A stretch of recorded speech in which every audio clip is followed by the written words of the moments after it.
शिव महापुराण के कुमार खंड में श्री वेदव्यास जी लिखते हैं, वेदव्यास जी वर्णन करते हैं कि जिसके घर में भगवान गणेश की नृत्य की मूर्ति लगी रहती है, उस घर में जितने भी परिवार के लोग रहते हैं वो कहीं ना कहीं 24 घंटे काम में लगे रहते हैं, पर उनको शांति रत्ती भर की नहीं मिलती है। यहां तक का व्याख्यान शिव महापुराण करती है महाराज। लोगों को शौक चला, गणेश जी ढोल बजा रहे हैं, वो मूर्ति का फोटो घर में लगा दिया, घर में मूर्ति का फोटो लगा दिया कि गणेश जी ढोल बजा रहे हैं, गणेश जी नाच रहे हैं, वो मूर्ति का फोटो तुरंत घर में लगा दिया।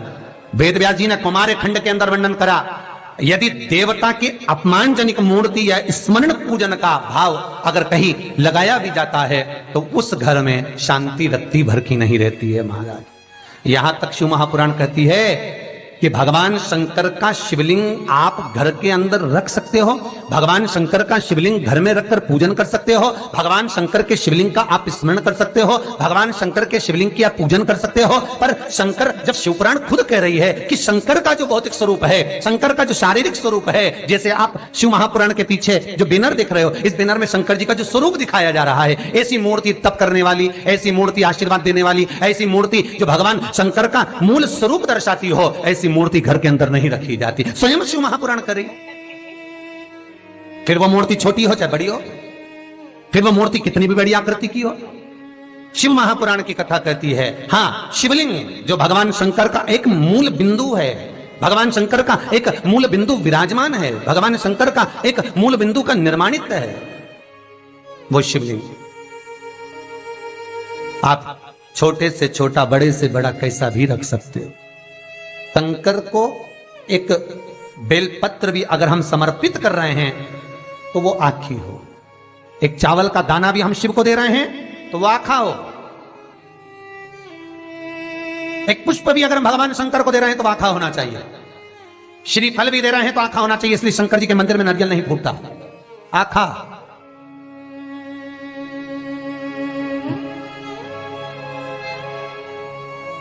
समर्पण भी हो तो पूर्ण हो, आखा, आधा नहीं। कुएं के पास की सफेद दुर्वा, कुएं के पास की सफेद दुर्वा, यदि 41 दुर्वा प्रत्येक बुधवार को गांठ लगाकर गणेश जी को समर्पित कर कर वापिस उठाकर उस दुर्वा को खाली पेट, आपके घर में भी गणेश जी होंगे, उनको समर्पित करो, खाली पेट इस दुर्वा को केवल चबा चबा कर खा लो और आधे घंटे बाद पानी को पी लो। बुधवार की बुधवार 5 बुधवार करना, गणेश जी को चढ़ाना, सफेद दुर्वा को गणेश जी को समर्पित कर कर चबा चबा कर खाना। उदर की प्रॉब्लम, जो भी मसा आदि की प्रॉब्लम होती है, उदर से जुड़ी हुई होती है, जिस चीज से जुड़ी होगी, पेट की जितनी प्रॉब्लम होगी, आपको जितनी भी प्रॉब्लम होगी, वो सारी 5 बुधवार करना, छठे बुधवार को जरूरत ही नहीं पड़ेगी। कितनी भी प्रॉब्लम हो पेट से, कितनी पेट से जुड़ी हुई प्रॉब्लम जितनी भी होगी, समाप्त। यही दुर्वा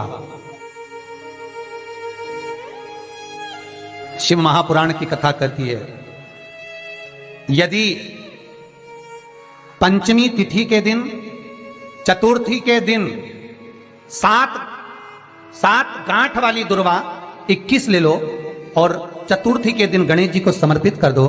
पंचमी तिथि को उस दुर्वा को उठाकर दूध में डाल दो और उस दुर्वा को दूध में डालकर उस दूध में उस दुर्वा को मल लो, और जिसके सफेद चमड़ी पड़ गई हो, चर्म रोग हो गया हो, उस दूध को उस दुर्वा के साथ, दूध नहीं भी हो तो पंचमी के दिन दुर्वा का लेपन शरीर पर कर लें। आधे घंटे तक करने पर पंचमी को प्रदोष काल में स्नान कर लें। महाराज, आपको चर्म रोग में आराम लग जाएगा, सफेद चमड़ी अपने असली रंग में आना प्रारंभ हो जाएगी।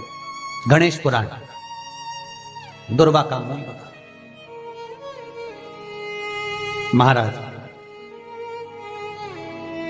21 दुर्वा के 108 बंडल बना लो। अगर एग्जाम में बैठ रहे हो, सरकारी परीक्षा में बैठ रहे हो, पास नहीं हो रहे, नौकरी नहीं लग रही, बहुत जगह इंटरव्यू दे दिया, 21 दुर्वा के 108 बंडल बनाओ, उसकी माला बनाओ और देवी के मंदिर में, माता जगदम्बा के मंदिर में, अर्थात जहां शंकर पार्वती पूर्ण परिवार विराजमान हो, ऐसे देवी के मंदिर में गणेश जी के गले में वो माला अर्पण करिया है, अपना नाम बोलकर और जिस एग्जाम में बैठ रहे हैं उसका भाव वर्णन कर कर। महाराज, और वहीं से एक पुष्प लेकर अपने कमरे में जहां पढ़ते हो कांच की प्लेट में उस फूल को रख दीजिए और दूसरे दिन एग्जाम के लिए चले जाइए, आपको उसका फल अवश्य मिलेगा, अवश्य मिलेगा। आप उसमें उत्तीर्ण होंगे, फल प्राप्त होगा। दुर्वा सुख का अनुभव करा देता, आनंद का अनुभव। महाराज भगवान के मंदिर में पहुंचकर ये 5 दर्शन मनुष्य नित्य करता है।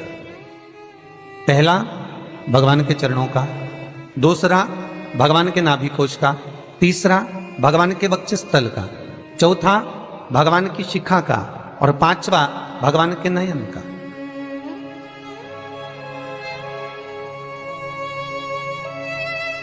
सबसे पहला दर्शन जब हम भगवान के मंदिर में पहुंचकर जाकर करें तो वो भगवान के चरण होना चाहिए, परमात्मा के चरण। भगवान शंकर की जो 5 पुत्रियां हैं, जया, विषहरा, सामरीवारी, दोतली और देव। भगवान शिव की जो 5 बेटियां हैं, रात्रि को सोने से पहले हाथ की अंजलि में जल लेकर जया, विषहरा, सामरीवारी, दोतली और देव, इन 5 कन्याओं का नाम लेकर आचमन कर कर जो रात्रि में विश्राम करते हैं, उनको रात भर नींद चकाचक आती है। फिर उनको कोई चिंता न करने की जरूरत नहीं पड़ती, वो मस्त आनंद में सोते, गोली खाने की भी जरूरत नहीं पड़ती उसको, गोली भी नहीं खाती। अरे भैया, गरुड़ पुराण में एक लाइन आती है, बड़ी सुंदर है। गरुड़ पुराण का 3रा अंश, उसमें यहां तक लिखा है, किसी डॉक्टर को जाकर आप दिखा रहे हो, वो इंजेक्शन लिख रहा है या इंजेक्शन लगा रहा है, उसमें भी आपका कर्म का भाग है, उसमें भी कर्म का भाग है। पूरा शहर छोड़कर इंदौर दिखाने जा रहे हो, पूरा शहर छोड़कर भोपाल, दिल्ली, मुंबई, अपना गांव, अपना नगर छोड़कर वहां के डॉक्टर के पास जा रहे हो, उस हॉस्पिटल में जा रहे हो, क्यों? पुराना है। जीवन के बहुत ही महत्वपूर्ण उपाय और बातों को सबसे पहले सुनने के लिए कृपया हमारे चैनल को सब्सक्राइब करें और बेल आइकन को प्रेस करना ना भूलें।